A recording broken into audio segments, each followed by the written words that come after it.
And now there's a campaign for the free speech of Narendra Modi. But I just want to tell you, who this man is. He was a member of an organization called the RSS, which is the Rashtriya Swayamsevak Sangh, which was set up in 1927, inspired by the fascists in Italy, inspired by Mussolini. One of their greatest heroes is Adolf Hitler. They very openly praise Adolf Hitler, and I'll read you some of the things that their books say. In 2002, when Modi was the chief minister, a train full of pilgrims coming back from the destruction of this Ayodhya mosque, which was disputed, the train caught fire. Nobody knows who set fire to the train, and 57 pilgrims were burnt.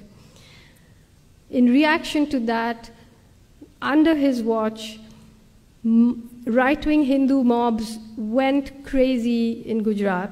They burnt and killed and raped, and something like between 1,000 and 2,000 Muslims were massacred openly on the streets of Gujarat. 100,000 people were driven from their homes. The people who did the killing were helped by the police. There was a member of the Legislative Assembly called Ehsan Jafri who had the temerity to stand against Modi in the elections. His house was surrounded by a mob of 20,000 people. He made something like 200 phone calls asking for help.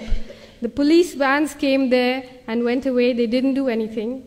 The mob surrounded the house. Ehsan Jafri came down and said, look, there were many people sheltering in his house. He came down and he said, look, do what you like to me, but let the women be, let the people who are taking shelter in my place be.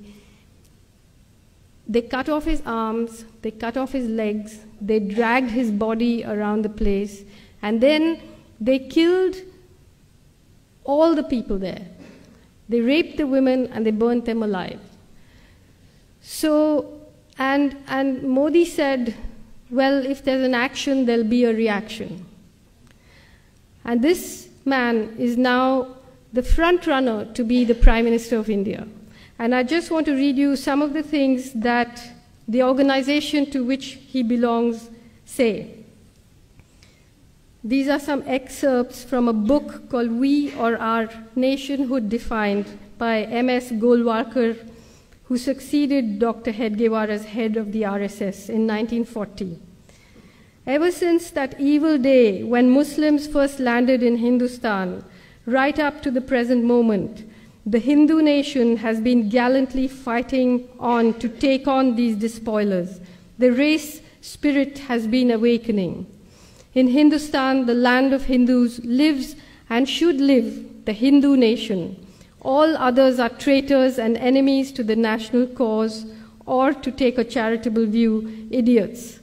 The foreign races in Hindustan may stay in the country, wholly subordinate to the Hindu nation, claiming nothing, deserving no privileges, far less any preferential treatment, not even citizens' rights. To keep up the purity of its race and culture, Germany shocked the world by her purging the country of the Semitic races, the Jews. Race pride at its highest has been manifested here, a good lesson for us in Hindustan to learn and profit by. By the year 2000, the RSS had more than 60,000 branches and an army of more than 4 million volunteers preaching its doctrine across India.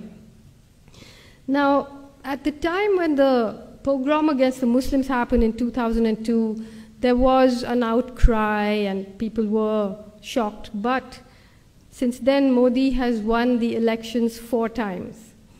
And now he has become the most favorite candidate of India's greatest corporations because he's bringing in a lot of private investment.